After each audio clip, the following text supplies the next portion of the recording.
It's spring again. Everybody knows it's spring again. That's right, guys. The spring football season has kicked off. And guys, you know what? We're going to talk about none other than the Grambling Football Tigers football spring game right after this.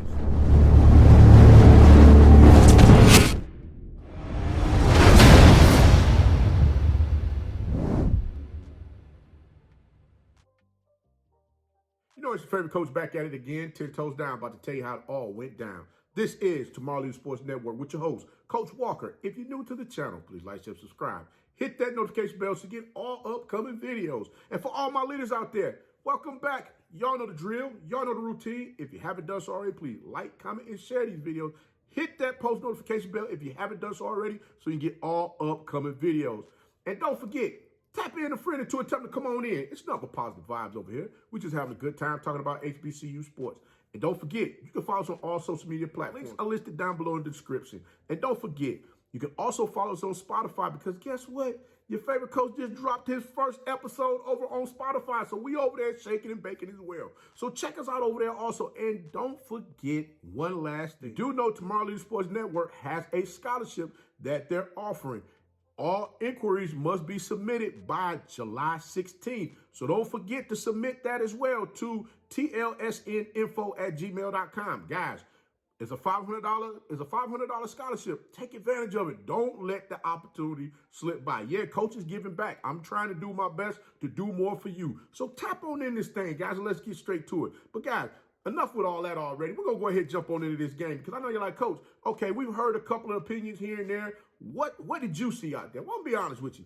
Today, everything that you could ever imagine to start off the Hue Jackson era, it actually went off without a hitch, in which things were beautiful out there. You had the marching band and the orchestras, along with the cheerleaders, along with the tailgating that was going out there. You had the Pivot Podcast out there who did a show live from the stadium itself, from the Eddie Robinson Stadium. They did their show live, guys. I'm like, whoa. I'm saying, okay. We got the live show popping out there. I'm saying, okay, let's go. Then not to mention, you had the crowd. You had the Gram fam. Without the Gram fam, this thing wouldn't have went off the way that it did because guess what? It was over 5,000 out there in the crowd, and they were excited to see football taking off in the manner in which it did because they wanted to see exactly what their Grambling State Tigers football team had in store for them to get excited about for this upcoming fall season. And I'm going to tell you right now, I know a lot of you guys out there, well, Coach, I ain't really see much of nothing out there. Well, Coach did. I'm going to be honest with you because to be real with you, you got to evaluate a lot of different things. And that's what the coaches were looking to do.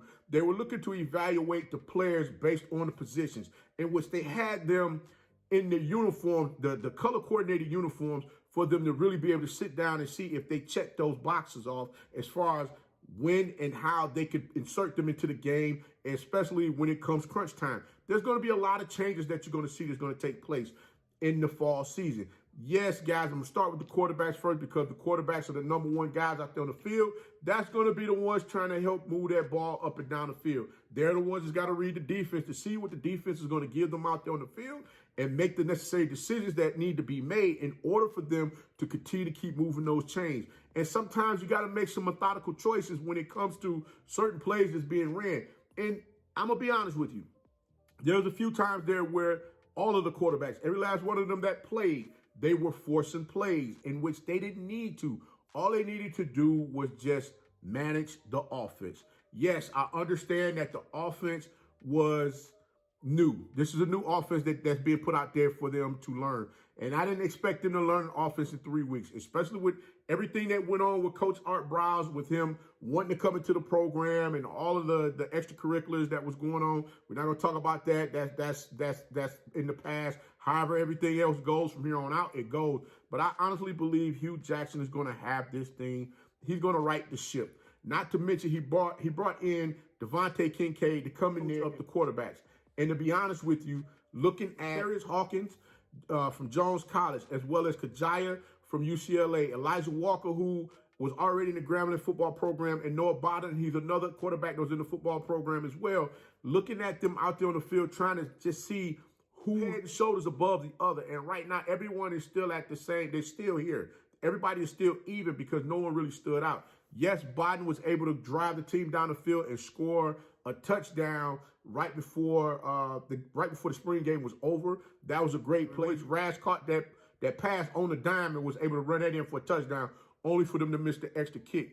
Now, the defense on the other side, I think it's Elijah Walker threw a pick six, in which that created, he was trying to force a little bit too much. Like I said, he had opportunities that he was able to do certain things. Don't get me wrong, he did move the offense a little more fluidly. I think him and Biden was a little more fluidly running the offenses out there on the field out of all of the quarterbacks, because they were a little more comfortable as far as with the players because they played with them before. So I'll give them that nod. Now, don't get me wrong. Now, Kajaya has an arm. That young man got a cannon on him, and there was a couple of times where you had receivers stop on routes. Had they kept running the route, he probably would have hit that way up the sideline with the receiver. Could have caught that receiver on the dime with that pass had the receiver continued to keep running. Yes, there were a few drops here and there as far as with the receivers catching passes. I think some of those passes were a little too hot coming out the hands to the receivers, not allowing them to catch the ball, put it more so into the body for them to catch the ball here instead of putting it, over their shoulder. Like I said, a couple of those passes were great passes as far as placement. Put it over the shoulder to where only that receiver would be able to get the ball. But again, the timing of how the balls are coming out from the quarterbacks were off, which, caused a couple of hiccups here and there. Now, as far as the running game goes, look here. Grambling got some running backs out there that can run that rock. Number 30, 25, 6, 23, and 4. I'm going to tell you right now, every last one of those backs run that ball hard. And they're not going to take no plays off because they're looking to get them extra yards.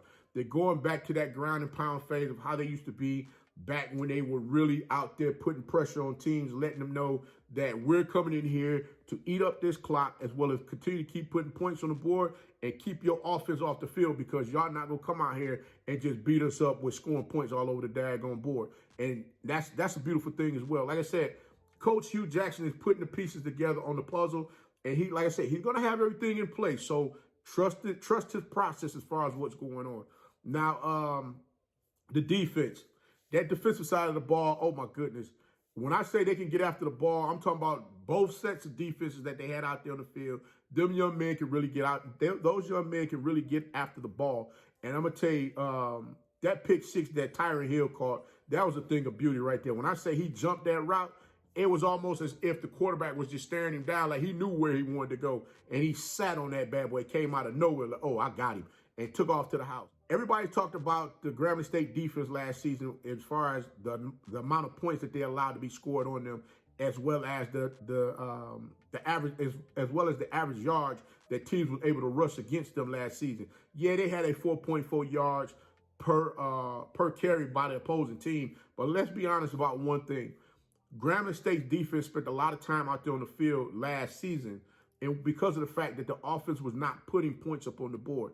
I don't believe that's going to be a problem here this season with Coach Hue Jackson getting that offense in order. Like I said, right now, this is a work in progress. Spring football is something that you want to see so that you can go ahead and work out all the kinks. Get all of the things, get all of those necessary things out of the way as far as the penalties. There was a few penalties out there, especially on special teams. You had folks that, you had penalties on offense, false starts. All of these things are things to be expected in the spring game, so you know what you need to work on when the summer camp hits, and you can go ahead and start getting everything together for your team to get out there and be competitive, as well as mentally and physically out there on the field. Grambling State, like I said, their defense. Let me get back to their defense. They got some defensive players out there that's playing like grown men out there. I mean, it's like grown men playing against some boys out there. And number 15, like I said, he looked like he's just out there just giving everybody the business off that defensive line. And those DBs, 27, 1, and 14, those are some ball hawks. So I'm going to tell you now, you put that ball out there against some of these quarterbacks in the SWAC, y'all better reconsider. If y'all late with a pass throwing against those defensive backs out there on the field, you're going to have a long day, because guess what? They are looking to pick them passes off and take them to the house. There's no more of this playing games thinking that you're going to go over top or you're just going to be late as far as with throwing the ball and you're going to hot potato ball and then, your receiver's going to catch it. No, these DBs are setting you up to make you think that you have a receiver open and he's not. So you better be precise and on point with your passes. That's all I'm going to tell you about that. But I'm going to be real with you. The level of competition out there has definitely risen, and you can expect more out of these Grambling State Tigers come this fall season. Believe that. And again, number 10, Rash, he caught that touchdown pass from Noah Bottom right before the spring game was over. That was a thing of beauty right there. The only problem was they had an issue with the kicker missing the extra point. But when I say to you guys that Grambling State is going to be in a good position come this fall, trust me when I tell you this, because again, they're still trying to work the kinks out. Gram fam, I know y'all got confidence in your team. Big them up and let them know, hey, get out there and get to work. We're right here behind you. We support you 100%. Hey, congratulations to the Grambling State Tigers football team on having a good spring game to work out some of the issues. Because, again, 3 weeks with a new playbook, come on, guys. There's not much you can really expect from these players other than some of the things that we did see out there. Again, we did see great defensive play, and we saw some things on offense here and there that was available for the quarterbacks as well as the running backs to do. And let me not forget about the trench monsters out there on the offensive line of scrimmage, because they were out there opening up those holes for the quarterbacks to take off and run, as well as the running backs to have lanes for them to run the ball as well. So you got to give them their props on that also. I'm just saying, guys, things are looking up for the Grambling State Tigers football team. We just got to watch them put this thing together. It wasn't built in a day. So just understand, Coach Hue Jackson, he understands what he has. He understands what he needs to do to get things in order. And trust me, he's going to do just that. Again, shout out to the Gram fam. 5,000 strong for a spring game. Hey, salute to all of you guys out there, and look forward to seeing you guys at a game this season. Yes, Coach going to touch down at a game this season. We already got it set up. I'm going to get my tail over there. Come check y'all out as well. But until next time, if you like the content, please like, share, subscribe. Hit that notification bell so you can get all upcoming videos. And remember, be the one and lead.